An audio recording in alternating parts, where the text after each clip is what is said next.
poop in the tub. I'm not gonna poop in the tub. Hi, I'm going to talk about Super Smash Bros. For Wii U and 3DS and 4 crucial mistakes during its development time. Mistake 1. Treating both versions of the game the same. One of Sakurai's biggest priorities was for both versions of the game to have the same number of characters. He wants to be sure that one version doesn't have a bigger experience than the other. He wants the same game on the Wii U to have almost the same look and feel as the game on the 3DS. Here's the problem though.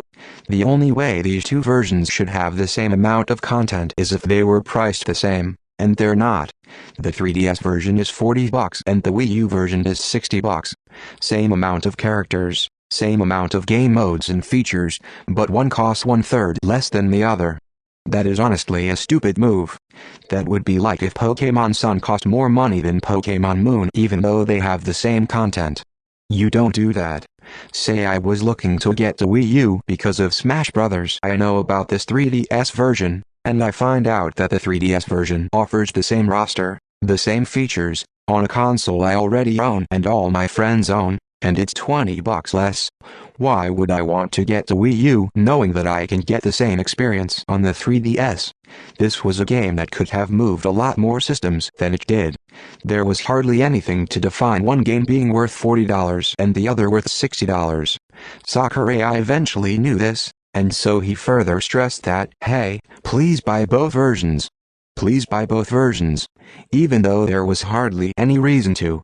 Sure, there are more music tracks, and 8-player Smash on the Wii U version, but I can't say that that's all worth $20 more. The free Mewtwo deal wasn't really anything to write home about either, unless people happen to frequently play both versions. There are reasons why handheld games did not cost as much as console games. Mistake 2. Cutting corners, lacking creativity, and not taking risks. I won't deny that a lot of work went into the game, but there are times where Sakurai really dropped the ball by not addressing significant changes to the product. Some characters got special treatment over others, and many of the special modes have been scaled back. Back in Melee, the team didn't have time to fully develop Ganondorf, so he was given Captain Falcon's animations.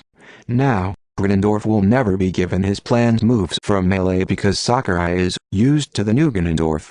So Koei can give him 2 swords, a trident, and black magic along with a newly updated appearance, but the so-called genius in charge of Smash Bros. Can't bother doing any of that. He can give Zelda and Pit new moves and new weapons, but nope. Making Ganondorf original is apparently asking for too much. Then Palutena has more custom moves while the other character have variations. If he had time to jack off to his pet project and give her all of this time and effort, then why don't the DLC characters have custom variation of their special moves? If he's going to make an exception to Palutena, he has to make the exception to every character, even DLC. No, because it's too much work, right? Final smashes. I said this many times before, but let's include it here. Why does Donkey Kong, Peach, Yoshi, and Bowser still have such terrible final smashes while Dedede, Pit, Kirby, his characters mind you, get better ones? You can't think of better ideas for final smashes than Donkey Kong playing a pair of bongos or Yoshi growing a pair of wings. And these are universally known gaming icons. This is the most creativity that this expert director can muster. The counters? Creative? Dark Pit. Let's basically just make the main character darker and that's going to be Smash Bros. Next big character. I'm so creative. As for the story mode, there is none.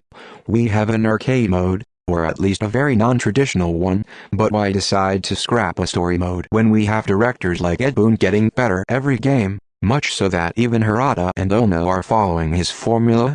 Subspace Emissary was a good start for an even more immersive story mode. Suppose we had a game mode that played like Castlevania, Symphony of the Night, or Super Metroid. It doesn't have to just be cinematics and boss battles. For that matter, it would have been handy to have been given touchscreen functionality for the menus, instead of using a cursor. Mistake 3. Regarding his franchises higher than they deserve. There is no denying that Sakurai really had his share of politicking. Dark Pit, practically the first ever original character, all the flavor of the month Fire Emblem characters. Bayonetta, somebody Sakurai had to create an excuse several months in the making over. Joke characters like Wii Fit Trainer, and NPC like Palutena that gets announced at E3 and gets hyped to the moon. There are some characters out of this list I like, such as some from Fire Emblem. There are some characters that I don't care about at all. But it all comes down to the reasoning behind these choices. It wasn't the fact that they made it into in the game, it was how they made it into the game. And for most of these characters, it all just boils down to whether or not Sakurai is a fan of these series. If Sakurai is a fan of a series, then it matters. If Sakurai isn't a fan of the series, it doesn't matter. Even though Donkey Kong Tropical Freeze made more than twice as much money than Kid Icarus Uprising, Fire Emblem, Awakening, and Bayonetta 2, Donkey Kong doesn't matter as long as Sakurai says it doesn't matter. Lucina, Robin, Ike, Roy, I mean it's tough to cut characters after you grow attached to them, but they're outdated. Intelligent systems moved on from these characters, and they have never been brought back. Take it away, James Rolfe. There's a difference between something that's old school and something that's outdated. Old school is like Atari 2600. The games are primitive, but they're still fun to play. You can always go back to them. Outdated is something you never want to go back to. Old school, outdated. Old school, outdated. Old school, outdated. You can agree with me or not, but suppose Smash Brothers was still being made 20 years from now. Are we still going to have these characters? Will there be about 15 Fire Emblem characters and still just 2 Donkey Kong characters? It's bad enough that there are characters from this series alone that are in the game instead of more deserving characters that are far more important. Dark Pit in another mellow example. When Brawl was the latest game, we wondered, why does Pit have this black costume? Turns out, this was Sakurai's newest character that was years in the making.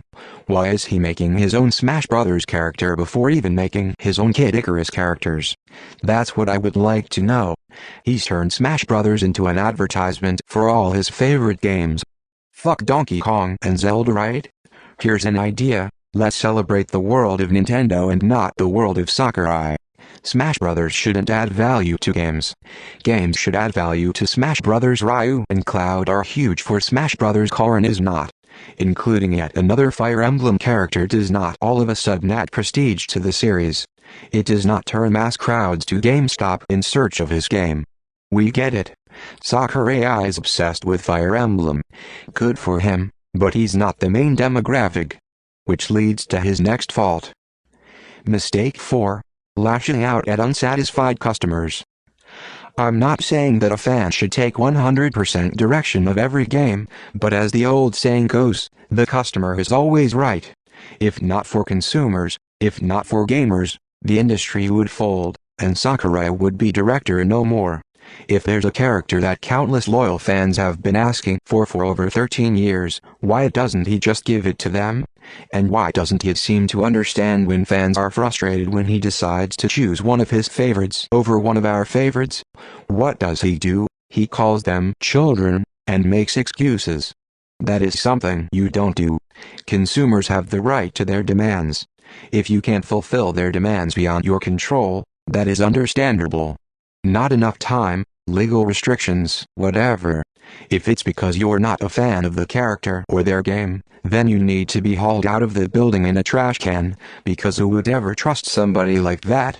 I get that he's worked up the ranks in Nintendo in order to get the job he has. But it's been proven that he's far from being the best person to be in control of all of Nintendo's IPs. If he wonders why we're upset because he favors certain pies over others, then that's a problem. And if this problem hasn't been resolved yet, it never will until a new director takes over. If that's what it would take, then wow.